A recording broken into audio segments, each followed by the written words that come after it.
దాల్వా వరిని ప్రస్తుతం చీడపీడలు చుట్టుముడుతున్నాయి. ఉభయ గోదావరి జిల్లాల్లో దాల్వా వరి ప్రస్తుతం పొట్ట దశ నుంచి గింజ నిండుకునే దశలో ఉంది. ప్రస్తుతం ఉన్న వాతావరణ పరిస్థితుల్లో ఈ పైరులో సుడిదోమ కనిపిస్తుంది. దానికి తోడు కొన్ని ప్రాంతాల్లో కాండం తొలుచు పురుగు కూడా ఆశించి ఉంది. వీటిని అరికట్టాలంటే సమగ్ర నివారణ చర్యలు తప్పనిసరి అంటూ సూచనలిస్తున్నారు పశ్చిమ గోదావరి జిల్లా ఉండి కృషి విజ్ఞాన కేంద్రం programme coordinator doctor N Mallikarjunarao. ఈ దాల్వా వరిలో ప్రజెంట్ మనకి పూత దశ నుంచి అలాగే గింజ గట్టిపడే దశలో వివిధ దశల్లో కూడా ఉన్నాయి. ఈ దాల్వా పంట మీద సుడిదోమ అనేది కూడా ఆశించి పంటకి నష్టం కలుగజేస్తూ ఉంది. అయితే ఈ సుడిదోమ కనుక చూసినట్లయితే మనకి గోధుమ రంగు దోమ ఉంటుంది, అలాగే వీపు మీద తెల్ల మచ్చ ఉన్న దోమ కూడా ఉంటాయి. రెండు రకాల దోమలు కూడా మనకి మొక్కల మొదల నుంచి కూడా రసాన్ని పీల్చడం వల్ల కూడా ఆ వరి అంతా కూడా ఎండిపోవడము, సుళ్ళుగా ఎండిపోవడం జరుగుతుంది. అలాగే ఆఖరి దశలో వరి కనుక ఈనింత దశలో కనుక ఆశించినట్లయితే ఎక్కువ కూడా గింజలు తాళైపోవడము, తర్వాత దాని ద్వారా కూడా దిగుబడి తగ్గడం కూడా జరుగుతుంది. అయితే ఈ సుడిదోమ రాకుండా ముందు నుంచి కూడా జాగ్రత్త చర్యలు తీసుకుంటూ ఉండాలి. ముఖ్యంగా మనం దోమ తట్టుకున్న రకాలు మారిటైర్ నుంచి విడుదలైన అన్ని రకాలు కూడా ఈ దాళవల వేసే 1121 కానీ ఇలాంటి రకాలన్నీ కూడా మన సుడిదోమను చాలా వరకు తట్టుకుంటాయి కొంతవరకు. అయితే మనము ముందు నుంచి కూడా దారులు తీసుకోవడము, ఒకవేళ సుడిదోమ ఎక్కువగా ఆశించినట్లయితే ఒక వారం రోజుల పాటు పొలాన్ని కనుక ఆరగట్టినట్లయితే చాలా వరకు అప్పుడే గుడ్డు నుంచి వచ్చిన పిల్లపురులు కూడా చనిపోవడం కూడా జరుగుతూ ఉంటుంది. తర్వాత ఇది నీటి యాజమాన్యం చాలా ముఖ్యం కాబట్టి పొలాన్ని అడపాదడప ఆరబెడుతూ ఉండాలి. ఆరబెట్టడం వల్ల కూడా కొంత సుడిదోమ తగ్గుతుంది. అయితే రైతు సోదరులందరూ కూడా అసలు ఎలాంటి సుడిదోమ లేకుండా కూడా ముందుగానే మనకి మందులు పిచికారీ చేస్తున్నారు. రకరకాల మందులు కొట్టి అనవసరంగా ఖర్చు ఎక్కువ పెడుతున్నారు. అలా కాకుండా దుబ్బుకి ఒక 10 నుంచి 15 పురుగులు కానీ అలాగే మనకి పిల్ల పురుగులు కానీ పెద్ద పురుగులు కానీ ఉన్నట్లయితే అలాంటి దశ నుంచి మనము పురుగు మందులు పిచికారీ చేయడం మంచిది. మనం ఎసిఫేట్ లాంటి మందులు 1.5 గ్రాములు లీటర్ నీటికి కలిపి పిచికారీ చేయొచ్చు. మోనోక్రోటోఫాస్ వాడినట్టయితే 2.2 ml వాడచ్చు. అయితే కొత్తగా వచ్చే మందులు కూడా ఉన్నాయి.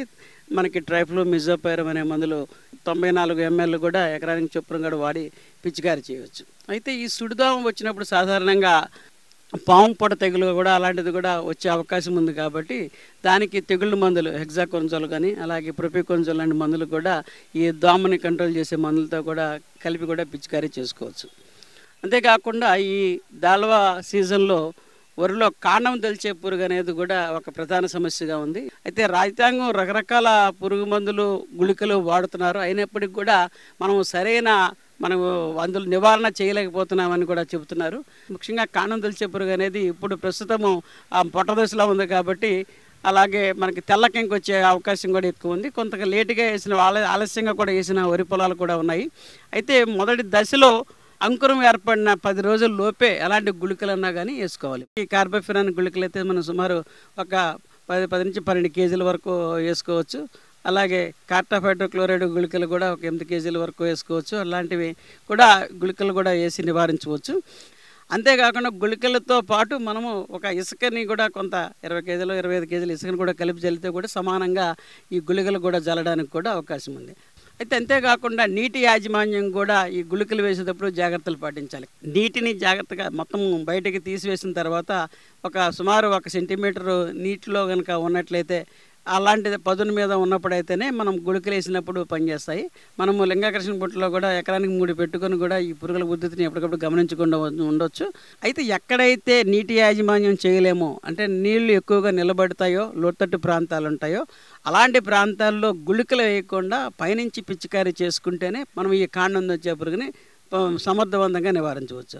ఆ క్లోరాంటినిలిప్రోల్ అనే మందుని కూడా 0.3 నుంచి 0.4 ml వరకు లీటర్ నీటికి కలుపుకోవచ్చు. అలాగే ఎసిఫేట్ కనుక అయితే 1.5 గ్రాములు లీటర్ నీటికి కానీ వీడు కూడా పెట్టుకోవచ్చు.